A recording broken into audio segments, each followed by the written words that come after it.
ចាសួស្តីបងប្អូនទាំងអស់គ្នាសម្រាប់នាឡិកា Huawei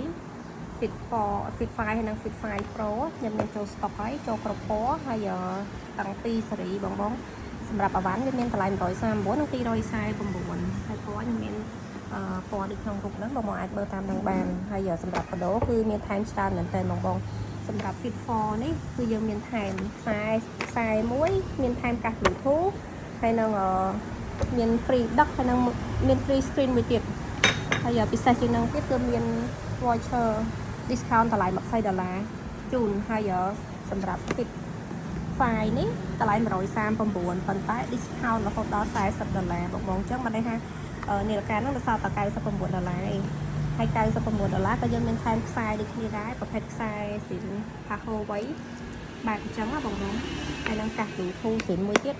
កាសនេះតម្លៃ$29ហើយខ្ញុំមាន free ដឹកដូចគ្នាបងអញ្ចឹងសម្រាប់បងត្រូវការប្រភេទនាឡិកាដែលមានគុណភាពល្អហើយថ្មក៏កាន់រូបរាងស្អាតបងអាចជ្រើសរើសយកស៊េរីនេះបានហើយសម្រាប់បដូរហ្នឹងខ្ញុំថែមជូនបើសិនជាបងអត់យកក៏ខ្ញុំ discount តម្លៃ$15ពីលើនឹងទៀតដែរណាបងអញ្ចឹងតម្លៃធូរមែនតើ